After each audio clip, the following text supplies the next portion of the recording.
好，欢迎收看最新一期的子天访谈录 SD Talk Show， 我是子天 Skydo。Hi Danny. Hello Sky. Hello, my name is Danny Nguyen, CEO of the Danny Nguyen International DN Commercial Real Estate. And have the privilege to serve my clients for the past 20 plus years in buying and selling commercial real estate. And I'm very happy to be here. And the first Hello, thing, Sky. Hi. And the first thing I want to appreciate DN Commercial to sponsor the show. Of course, my honor. As giving back is important, you know. You serve the community and give and take. Thank you. Great company. Thank you.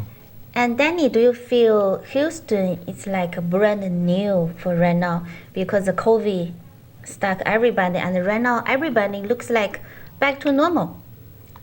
Yes, it depends on what angle you are looking at the issues. You know, some people have been so optimistic and some people are still very nervous. But the fact is that we cannot deny is, you know, you see more cars in the street. You go to restaurant, you see more people at the restaurants. You go to the gym, you see more people at the gyms. And as a matter of fact, even at church, we go to church, we get more people at church. So even without, a lot of people are not wearing masks. I'm not saying that's good or bad, but at least we see some positive signs. Things are going back to normal. I remember last year, April, wow, anywhere is so, you know. Yes. 1 year go by so quickly. I mean, I think last April, it was so uncertain. We were living quiet. in fear, very quiet, dead. I remember I wake up at 6:30 or something, you know, driving to the gym and get dead. I mean, like nobody on the street. It was so scary, like a death world. But the good thing is everything back to normal. Almost, yes, almost getting there. It's good though. But you know, the good thing is that we appreciate things more. You know, before we did the same things, but we never thought of it. You know, but now consciously, you know, you do the same thing, but you said, oh my God, it's normal. Sometimes being normal is a great thing. So at least one good thing come out of this is that we are more grateful for the ordinary things that we do. What's the highlight of this week for you? Yes, since we last talked, it's been a while. Yes, a lot. You know that we, you know, I practice commercial real estate full time, so there's a lot going on. But the highlight is that I met with some developers. This is one. These are the reputable, good developers. So I had meeting with them, and we came up with an agreement to represent them to looking for land. Wow. You know, I'm talking about not a small tract of land, but I'm looking for about 20 acres to 200 acres. So on this show, Sky, if our clients, if they have any land from 20 to 200 acres, they're thinking about selling it, we are very, very highly interested in looking at it. So the three developers, first thing is they need to choose the land. Then after choose the land, they want to see if build maybe apartment or senior living or shopping center, right? This is residential. Oh, residential. This is like a subdivision. You know, like a Sienna Plantation, Riverstones, and you know, the subdivision. That's what single family. So that's why they're looking for huge tract. So maybe this kind of piece of land, how many acres? From 20 acres to 200 acres. You have to remember that, you know, they cannot build. Sometimes they cannot build on all of the land. You know, they have to create some retention pond. You know, for flood control. So I mean, so they need to do some study to determine, you know, how many houses they can build on. But what we're looking for now is 20 to 200 acres. If you have those lands, we'd love to talk to you. Wow. Did they say which area? It's in the Greater Houston area. Anywhere in the Greater Houston area. It can be in, you know, it's a little bit further south. You remember Pearland, Richmond, Rosenberg, Katy, and Forshire, and all that. They grew up really fast. I remember last time we talked to a rich man, the mayor. Right. Yeah, 20 years ago, the rich man only have the horse, the cow. Right now, grow up so fast. So the land is very important. Yeah. I want to know, the developer want to choose the land. If you how to help? What's your concern? Yes. First of all, from the landowner, usually the first question they ask is, what do I want to do with my land? Should I hold it and wait until later? Or should I sell it now? Okay, and then the time to sell it is when the demand is high. Price is determined by supply and demand. Right now, because of the population growth, so big tract of land is valuable. So if you think about selling big tract of land, this is a good time to do it. Okay, because you still have population coming to Texas. So the question is how much? How do you know how much you sell your land for? Any idea? How much I selling my land for? If you own, let's say if you own 100 acres. Wow. Yeah. 100 acre. 100 acre. I think if I buy, should be like 2 million. 5 million between 10 million. The price. Yeah. Well, that is a wild guess. But usually the price is determined by people use sales comps. What they do is that they will find out similar tract of land that is comparable to yours. That's sold in the area. How much would it sell for? So it's called sales comp. They compare. Let's say if you have 100 acres, so they want to find out. How much 100 acres of land was sold for. Does that make sense? 5 to 10 million is I purchase price. Then for the value, I need the comparison. It depends on the area. It depends on the market. On the sales comp. But at least you guess. If, for example, I have a house, then I want to selling, I will see how much recently this area sold the house, the price. Yes, the first thing is sales comp. But the fact is that two things. Some people, appraiser usually appraisers usually use historical data. Historical data, they said, the similar piece of land was sold in the past. But the fallacy, the trick is that that same piece of land was sold 3-4 years ago. It's different with right now. The market is not the same. And number two, the availability. Sometimes they use the same piece of land on the same street, but they cannot do that because there are no two pieces of land are the same. There are no two pieces of land on this earth are exactly the same, even they are right next to each other. So in real estate, the principle, they're not the same. Even you got one track here, then we have one track here, they're not the same. So basically the next step is that we have to find out the infrastructure. But sometimes, the egress and ingress, does it have an entrance? Is it easy to come in and out? Does it got enough frontage? Okay, the shape of the land. Okay, and does it got utility? Does it got sewer? Does it got water? Does it got electricity? Does it got is the detention pond required? So there's a lot of factors that differentiate one tract of land from the other, and that is the physical aspect of it. But on the legal side, sometimes that the city of Houston doesn't have zoning, but many other surrounding cities, they have zoning. Maybe one piece over here is zoned for gas station, for retail, but the other tract down the street is zoned for industrial, for residential. So there are a lot of different factors that can differentiate on the price. You're right. Also, I think the market, for example, maybe 5 years ago, here is no anybody, but 5 years later, you have a piece of land, but here already grew up a really urban city. Exactly. You know that a piece of land is valued because of what is happening surrounding it. Yeah, that's what. What is surrounding? That's what I think. That's what you want to say. Yeah. I think what's Rosenberg, Missouri City, Pearland, Angleton, Galveston. The reason the 20, 30 years ago, 40 years ago, it's worth very little. I'm talking about the remote land. But now it increased significantly in value. Why? Because now they got school, they got hospitals, they got shopping centers, they got all the amenities, they got street. Does that make sense? Yeah. And then they get companies.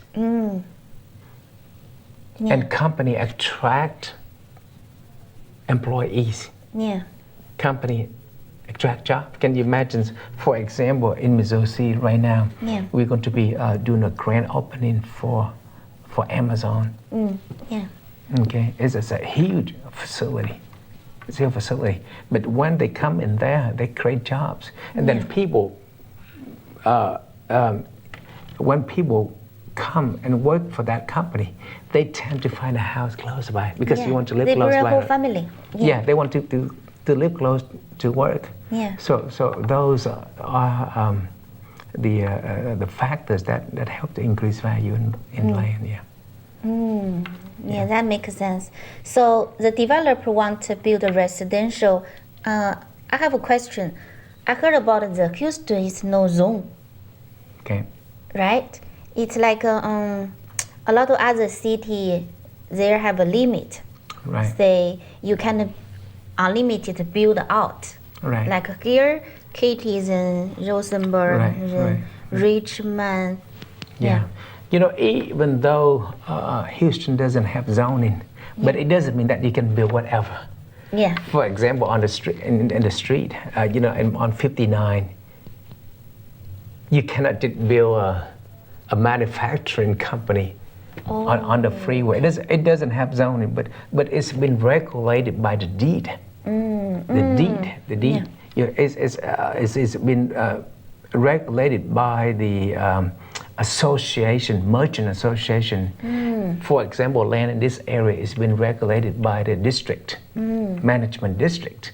Yeah. They have the deed. They have the restrictions of what can be built over there. They have home association, business associations. Yeah. Yeah.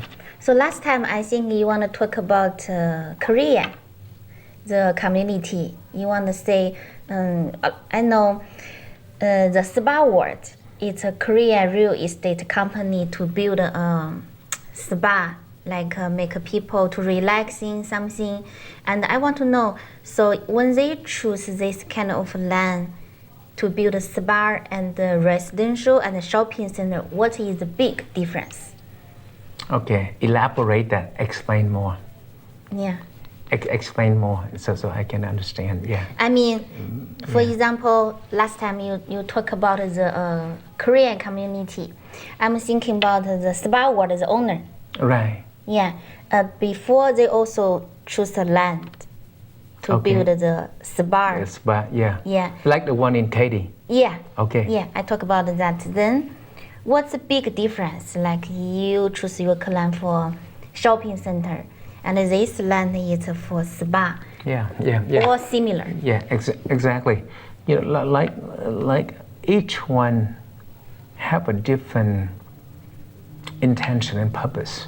Yeah. So if he want to build a spa, so the first thing they find out what kind of target audience, what kind of clients, what kind of clientele. In that area. Oh, okay. So basically, what kind of client does he want to serve? Does he want to attract? So it's not about the land, but now he had to have more detail for like a demographic report. And in that demographic report, it will show what is the population in the areas, how many female, how many male, even talk about races. In commercial, talk about races is a common thing, because each business talk about race, they talk about genders for the purpose of that business is serving. Yeah, for example, if you want to open a hair salon for women, you want to make sure that you have enough women and a certain type of woman that you want to serve. So the same thing, they want to make sure that the population over there will be their potential clients. So they're going to build in the land that is convenient for them. But back to our developers, they're looking a piece of land so that they can build a big subdivisions of several hundred houses, could be thousands of houses. Yeah. Okay, because that's where the population growth is. So like this land, I think have to be also include like maybe bank, clinic together, like community. And I want to know some land for residential, but some land for commercial. If I buy a land today, want to build a residential community, but also include like a clinic, a bank, a restaurant. Yeah, I know what you're talking about. Yeah. You know, for example, if there's a huge tract of land that is located on a busy street, usually the developers save the frontage, the front portion for retail, and the corner for gas station for the bank. And usually they build residential in the back. Oh, okay. Okay. Yeah. Because residential, you don't have to be in the front, but when you subdivide it, when you allocate that portion for retail, you can sell it much more than for residential value. Does that make sense? Yeah. Residential land could be $2 per square foot, $1 per foot, for example. But in the front for residential, you can sell it for $10 or $15 per square foot. That's number one. And number two, when they do that, for example, when they build a huge community, they build a subdivision that have like 1,000 houses. Every house, if every house has 3 or 4 people, then you got 4,000 people in that subdivision who will be using the services and product of the retail centers. So that subdivision will support the retailers. Does that make sense? These are the people who will come in the morning for donuts to drop up their dry cleans. Yeah. So when I purchased for clothes for dry cleaners to drop up their kid. Yeah. When I purchased the land and the price, they already telling me like here it's residential, how much per square feet, and I mean the one piece of land. I think a lot of the buyer want to know this. Just like you say, the back is a residential, front is a commercial, and different price. But when I buy the whole piece of land, I can choose whatever I do, or okay. It's called land planning. Oh. Okay, it's called land planning. Usually when you buy a big tract, you get it for a good price. You buy a big tract of land, and then that's when a developer sit down, they will allocate. Just like, which one. Sometimes they build, for example, you remember the huge tract. I went to Clemens High School. Clemens High School in Sugar Land. That was in 1984. Wow. Okay, so but you look young anyway. Thank you so much. I appreciate it. You're so kind. So I review my age right there. So at that time, Sugar Land was nothing. I remember every time that our bus was driving by on Highway 6 from Highway 6 in Bel Air. I used to live that area. We drove. Highway 6 was nothing. It's cow. And then when we reached to 59 in that corner, there's nothing. And I remember on the day that the developer came, I was on a helicopter. They have a tour for commercial brokers. So we get on the helicopter. We fly around and check the area. But the point is that what I'm trying to say is that, see, that corner, they turned that into a town center. And then they will, the developer, it's called urban planner. I want to have a city hall here. I want to have a hotel here. I want to have a restaurant here. I want to have a bank here. I want to have the Cheesecake Factory here.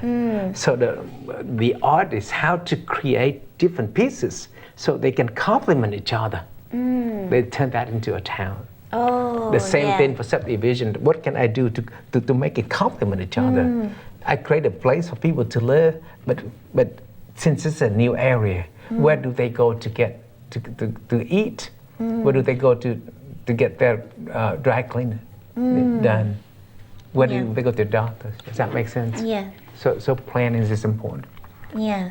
That's why a lot of people buy land, they concern a lot, thinking about if I keep or I just do it. So there have a really detailed people can do the planning, right? Yeah. Usually the developer is very good at that, but developer is an investor. Usually they have a team. They have a team. They have architect. They have planner. But most important thing is that it's not what they want, but what the people in the area want. Sometimes they send out survey. They do survey. They want to find out. For example, we built a shopping center in Shadow Creek. I remember that. After we finished the drawing of the shopping centers, I went to the home associations. I talked to people. What is it that you need? What is missing in the area? You see, as a good business owner, you think backward. You don't open a business to sell product because you want to, based on emotional. But if you find out what is it that people want, and usually sometimes people express those demands in a complaining format. They said, hey, I have to drive all the way to 518 to go to a doctor. I have to go all the way to 59 to get. So whatever they complain about, that is too far away. You write it down. Those are what needed in the area. It's not about shopping centers, but a shopping center's success is determined by the success of the tenants, and the tenant's success is determined by the people who come and support. Because without the demands, nothing. Without customers, there's nothing. End user is most important. So it's not about real estate. It's not about, but it's about the psychology of understanding human needs. It's understand, and sometimes a developer who come in a new area, they don't have enough population to conduct a survey to find out, but they have to think in advance. Sometimes they build a new subdivision, but they have to anticipate the future event. If people come in, what do they want? So they have to be way ahead of the game. That's called vision. Also, our audience from China, they want investment in some real estate. And we talked about this last week. They say, if I'm in China, I want to purchase land. So what kind of suggestion give to them? Before they only know residential, they buy 3 house, 5 house, just be landlord. Right now they saw our show, they see, commercial shopping center more value. Real estate is very dynamic. Sometimes people just lump some real estate is houses or commercial. Real estate has different products. Okay, when you come to real estate, first of all, you have you get residential, you get house, and you have the commercial side. Okay, and then you get land. Okay, they're all real estate, but they're in a different format. A lot of people buying and selling houses.